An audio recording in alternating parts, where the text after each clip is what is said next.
Hello and अस्सलाम वालेकुम। मैं हूं एजाज सैयद उमर चीमा के हमरा प्रोग्राम टॉक शॉक के लिए। आज के टॉक शॉक में हम 3 मौज़ूआत पर बात करेंगे। सबसे पहले हम बात करेंगे कमोबेश 15 साल बाद होने वाली मुलाकात जो कि साबिक़ वज़ीर-ए-आज़म नवाज शरीफ की साबिक़ वज़ीर-ए-आज़म चौधरी शुजात हुसैन के साथ हुई है। एक तो इस मौजू पे बात होगी। दूसरे नंबर पे हम बात करेंगे एक अफ़गान वज़ीर की बारे में बात करेंगे जिसका पाकिस्तानी पासपोर्ट हाल ही में कैंसिल कर दिया गया है।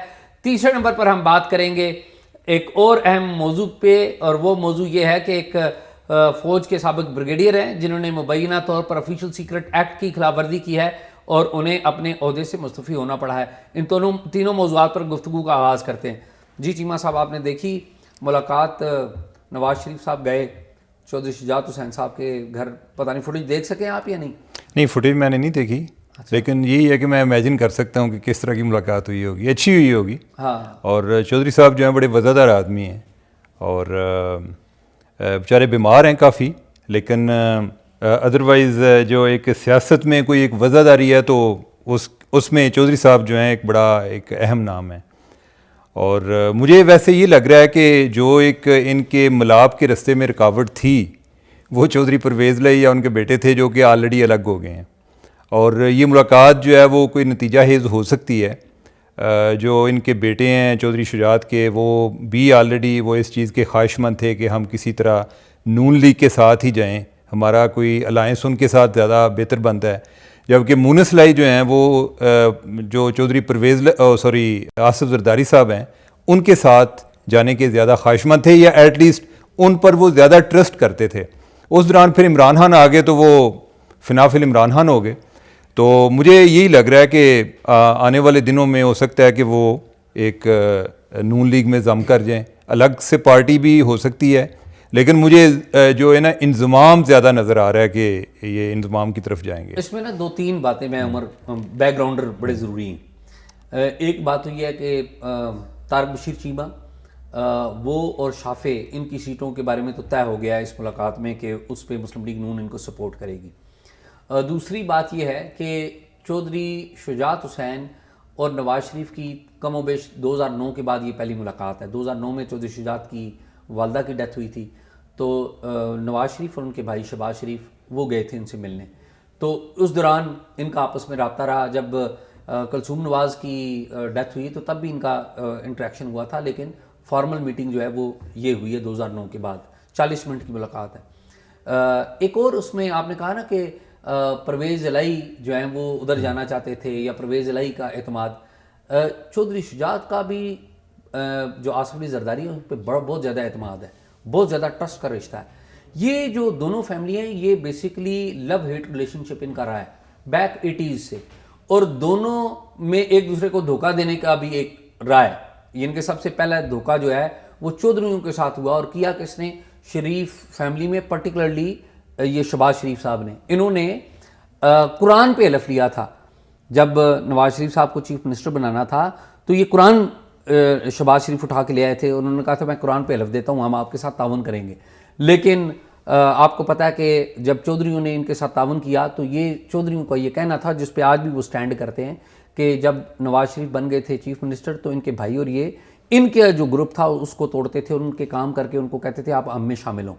ठीक है, तो ये अजीब एक, जिसे कहते हैं ना कि इंटरेस्ट में धोखा भी देना, ये भी एक वो है कि अपने इंटरेस्ट के लिए धोखा दे देना। तो ये भी इनके साथ हुआ है।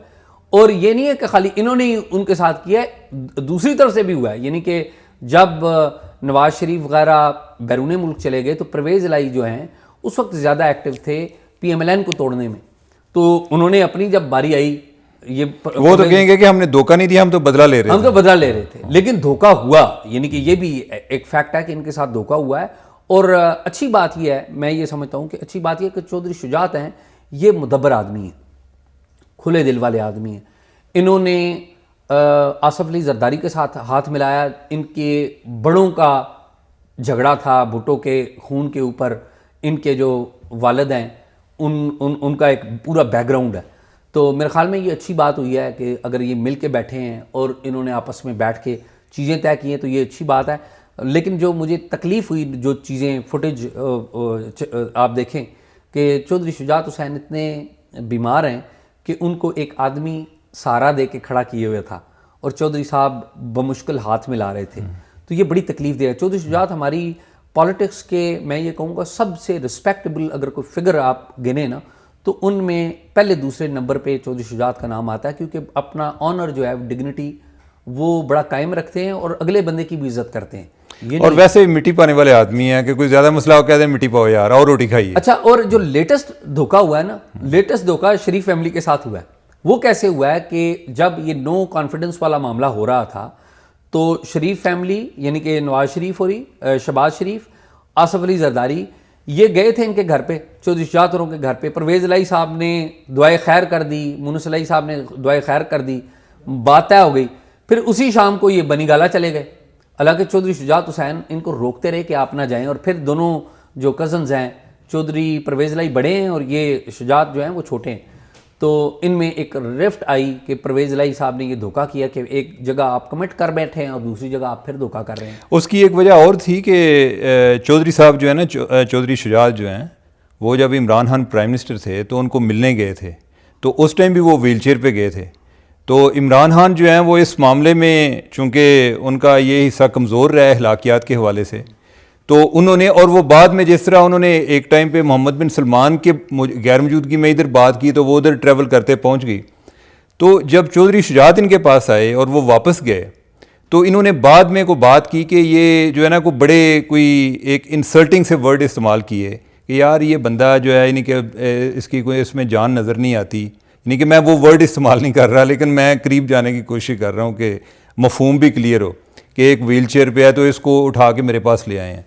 तो चौधरी साहब को जब पता चला तो वो इस चीज़ पे बड़े नाराज़ हुए। उन्हें ये, वो बाद में भी जब ये इनका अलायंस हो रहा था तो उन्हें इस चीज़ पर इतराज़ था कि इन्हें ये वो बात भूल गई है कि उसने मेरे बारे में क्या बात की थी। तो एक तो ये भी था, उनको लगता था कि इमरान खान के साथ हम चल नहीं सकते। दूसरा, जो मुनस इलाही हैं उनका जो जरदारी साहब पर ट्रस्ट ज़्यादा है। एक तो ये भी हिस्ट्री है ना कि जो शरीफ बरादरान के साथ, दूसरा जरदारी साहब जो है वो एक अच्छे डील मेकर भी हैं, वो कहते हैं जी कि वादे के बड़े पक्के हैं।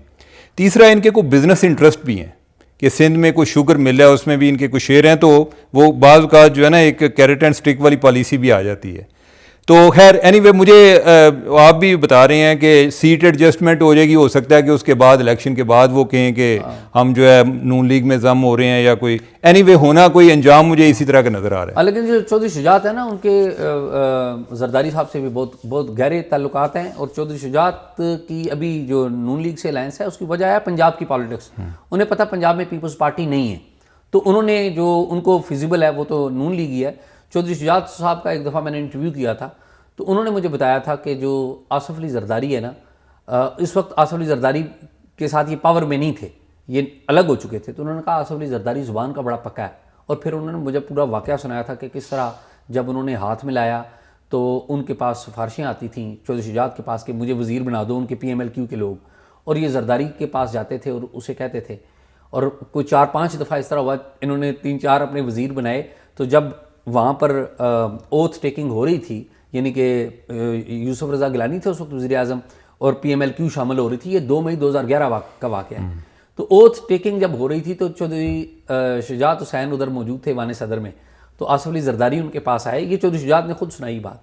तो आसफ अली जरदारी उनके पास आए, उन्होंने कहा चौधरी साहब देख लें, कोई और बंदा रखवाना है, किसी और को वज़ीर बनाना है तो बताएं।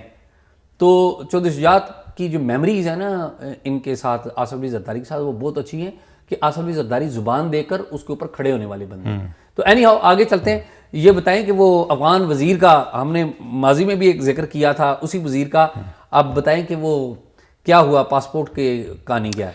हाँ, वो एक तो ये है कि जब हमारी गवर्नमेंट है वो अगर सोई रहे तो काफ़ी देर सोई रहती है, और जागती है तो अचानक जागती है, बड़ा एक पैनिक किस्म का रिएक्शन होता है।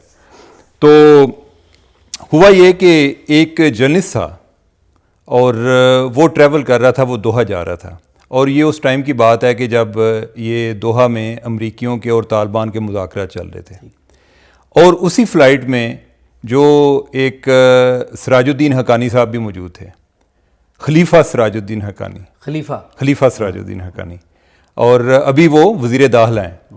तो उधर जब लाइन में लगे तो वो जर्नलिस्ट भी पीछे पीछे था। तो उधर अब यह है कि उन्होंने अपना एक प्रूफ ऑफ आइडेंटिटी शो करना था कि मेरे पास ट्रैवल डॉक्यूमेंट है, तो वो जो उन्होंने निकाला ना वो पाकिस्तानी पासपोर्ट था। तो वो बड़ा हैरान हुआ कि हक्कानी साहब जो हैं इनके पास पाकिस्तानी पासपोर्ट, और वो वांटेड है, हाँ इंटरनेशनली वांटेड नहीं, वो तो चले अमेरिका भी मुज़ाकरात कर रहा था ना है। उनके साथ, हाँ, तो उनके पास ये किधर से आया? उसने फिर ये बात जो है काफ़ी देर अपने पास रखी या इधर उधर वो कोई ट्रैवल करती रही, लेकिन को रिसेंटली दोबारा आके उसने कोई अगस्त में जो है कोई किसी जगह पे उसने ये शेयर की। उसने कहा जी कि आप क्या एक्शन ले रहे हैं, वो जो है हमारे बमबारी कर रहे हैं और हम जो हैं उनको पासपोर्ट भी इशू कर रहे हैं। तो पता चला जी कि उन्होंने पूछा जी कि किसका पासपोर्ट? पता चला जी कि हक्कानी साहब जो हैं, सिराजुद्दीन हक्कानी, उनका पासपोर्ट। अच्छा, इस पे काफ़ी एक बड़ा एक पैनिक भी क्रिएट हुआ कि ये कैसे चल रहा है सब कुछ। जब वो खुरा लगाया गया, खुरा निकाला गया, तो पता चला कि ये पासपोर्ट जो है ये पेशावर से इशू है। उस ऑफिसर को बुला लिया गया कि जिसने पासपोर्ट इशू किया था। उस टाइम तक वो ऑफिसर रिटायर हो चुका था। उसको पूछा कि भाई तुमने किस तरह पासपोर्ट इशू किया है? उसने कहा जी कि मुझे तो एक ना कोई कॉल आई थी, उन्होंने कहा था जी कि मैं कोई ब्रिगेडियर हूँ। तो यानी ये पिछली दौर की बात है जिस टाइम पीटीआई गवर्नमेंट की बात है, यानी मुज़ाकरात भी उस टाइम ही हो रहे थे और जनरल फैज़ जो हैं ये उस टाइम यानी कि उनका वो उस दौरान काफ़ी एक्टिव रहे हैं। मुझे अब उनके एग्जैक्ट रोल का नहीं आइडिया, लेकिन वो चूँकि सारे प्लान के आर्किटेक्ट थे अफ़गानिस्तान के। तो उसने कहा कि मुझे एक ब्रिगेडियर साहब का फ़ोन आया है, उन्होंने फ़लाँ नाम बताया था, साथ वो ये भी कह रही कि मुझे ये भी नहीं पता कि वो नाम उनका असली था या नहीं था।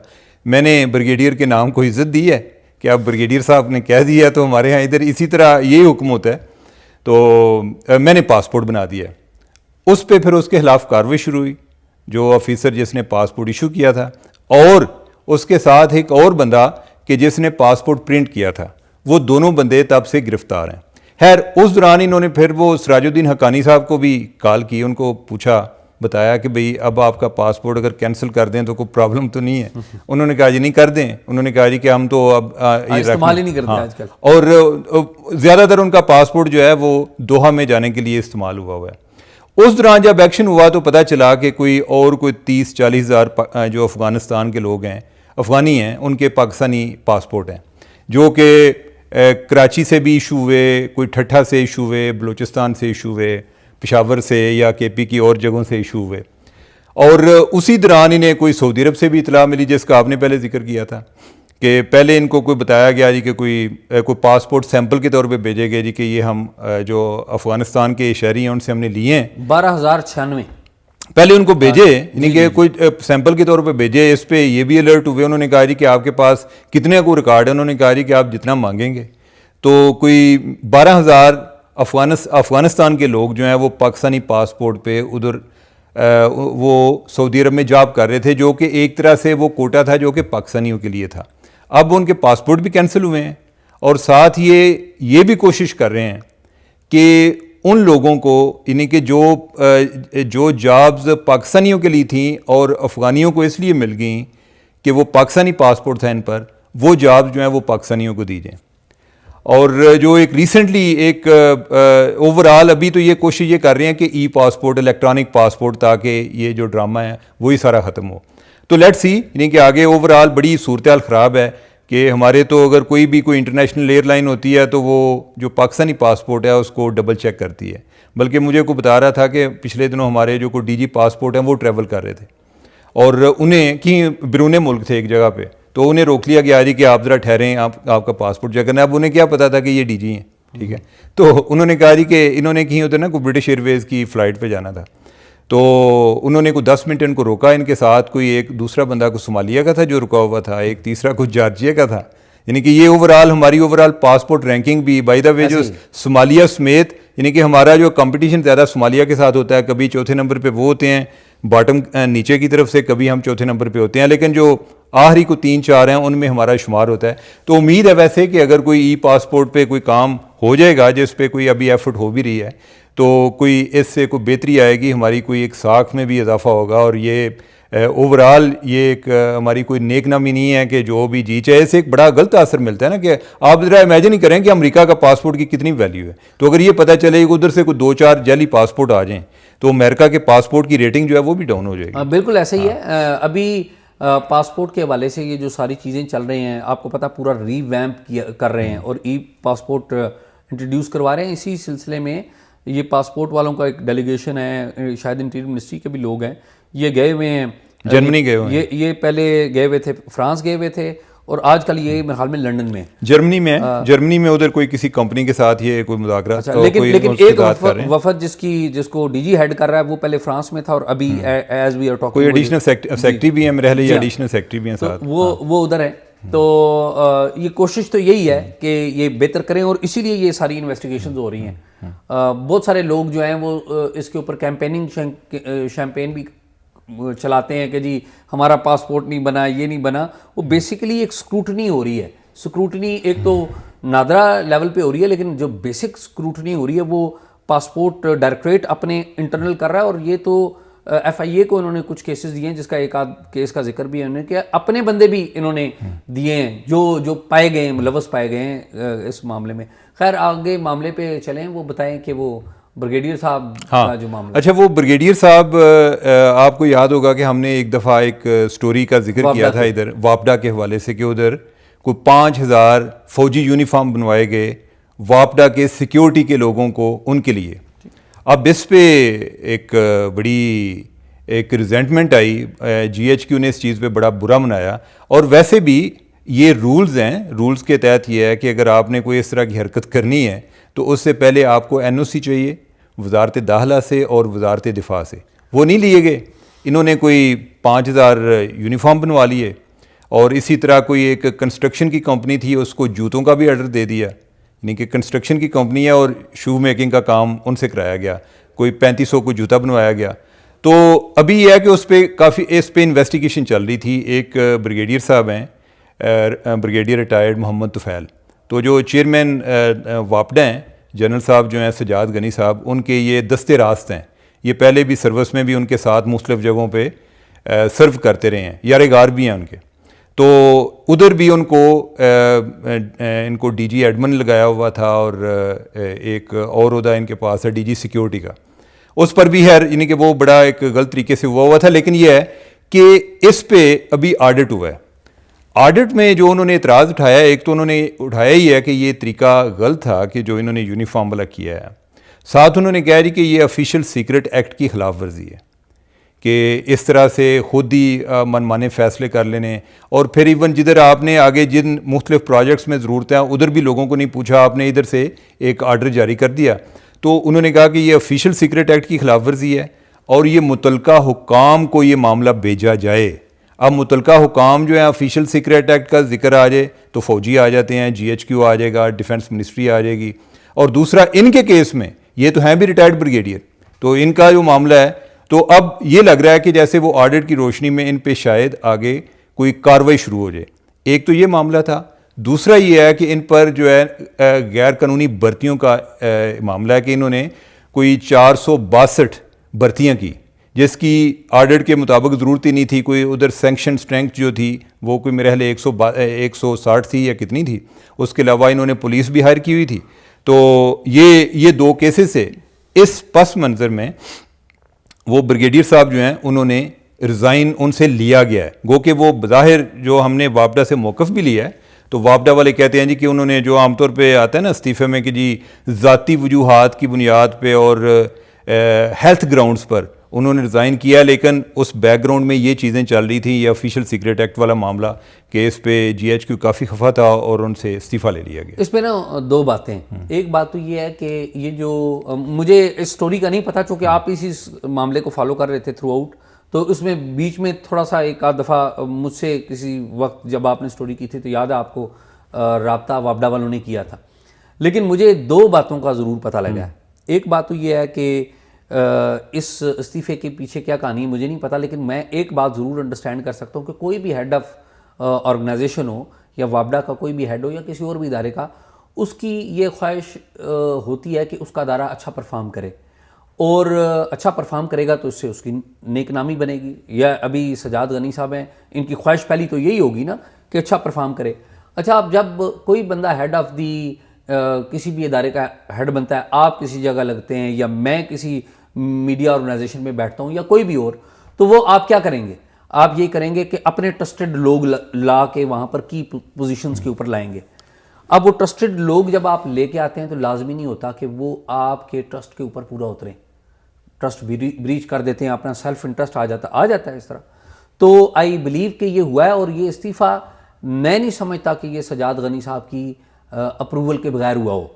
नहीं, अप्रूवल उनकी क्या होगी? अप्रूवल उनके पास ऑप्शन ही को नहीं है। नहीं वो नहीं, अप्रूवल यही है ना, लेट से कि अब ब्रिगेडियर साहब को डायरेक्ट तो जीएचक्यू वालों ने नहीं कहा होगा ना, उन्होंने जो बात कन्वे करनी थी उन्होंने चेयरमैन को कन्वे करनी थी। मैं वही अर्ज कर रहा हूँ कि मेरी जो अंडरस्टैंडिंग है, अगेन आपके पास भी वो आप कह रहे हैं ना, मेरे पास पूरी नहीं, मैं जो अपनी अंडरस्टैंडिंग बता रहा हूँ कि उनकी कंसेंट होगी, चेयरमैन की कंसेंट होगी, जब चेयरमैन ने देखा होगा या उसे दिखाया होगा या बताया होगा या कम्युनिकेट किया होगा तो उसने कहा होगा एजाज जब ये भर्तियों वाला मामला हुआ है, जब ये यूनिफॉर्म वाला मामला हुआ है, ये चेयरमैन की मर्जी से हुआ है, वो मीटिंग्स में जो डिसीजन वगैरह होते रहे हैं वो इसमें इन्वॉल्व रहे हैं। दूसरा ये होता है कि ये जो हम करते हैं ना कि आमतौर पे हम कहते हैं जी कि वो वज़ीर आज़म को उसके मशीरों ने मरवाया है। वज़ीर आज़म या कोई भी सरबराह जो है वो मशीर अपने जब मर्जी के लगाता है ना तो वो उनकी जिम्मेदारी भी लेनी चाहिए उसको। ये नहीं होता कि जब एक बंदा काबू आए तो दूसरा कहे जी कि नहीं कि मुझे तो पता ही नहीं था। अगर उनको पता ना होना भी ये एक क्रिमिनल नेग्लिजेंस है कि इतना बड़ा वाकया हो गया और उनको पता ही नहीं। ठीक है, और वो बाद में जब ये इंक्वायरी शुरू हुई है, जब एफआईए वाले इंक्वायरी में इन्वॉल्व हुए हैं, तो ये चेयरमैन साहब जो है वो खुद एफआईए वालों को फोन करते रहे हैं, यानी कि वो चाह रहे थे कि रुकें जी, ये हम जो है यानी कि इनको अपने लेवल पे ये चीज़ों को करने की कोशिश कर रहे हैं, तो लिहाजा वो अपने आप को इस मामले में कोई इतना डिस्टेंस नहीं कर सकते। तीसरी बात जो आप कह रहे हैं ना कि जो भी बंदा लगता है वो ये चाहता है कि वो बेहतरी करे, या जो बेहतरी होती है ना और जो ज़ाती मुफादात होते हैं इनका भी बैलेंस करना बड़ा मुश्किल होता है। यानी कि आप ये भी चाहते हैं कि मैं अपना जो है फ़ायदा मैं अगर लेना चाहता हूँ, जो करना चाहता हूँ वो भी कर लूँ और जो है अदारे की भी बेहतरी आ जाए, तो ये बैलेंस बड़ा मुश्किल होता है। बाज़ का आपके जो मुफादात हैं वो अदारे के मुफादात पर हावी हो जाते हैं। ऐसा ही होता है क्योंकि अगेन मैं पूरी बात को नहीं जानता हूँ और आप भी पूरी बात नहीं जानते। आई होप कि अगले हमें पूरी बात पता लगेगी तो उसके ऊपर और भी बात कर लेंगे। लेकिन चले, वो साहब घर चले गए हैं एंड देखते हैं कि जो वापडा उसमें मज़ीद क्या बेहतरी आती है। तो नाज़रीन, आपने हमारा प्रोग्राम देखा, उम्मीद है आपको पसंद आया होगा। आपने हमसे कोई रब्ता करना हो तो talkshow777@gmail.com पे हमें मालूमात फ़राहम करें। अगर प्रोग्राम के बारे में कोई राय देनी है तो कमेंट बॉक्स में ज़रूर दीजिए।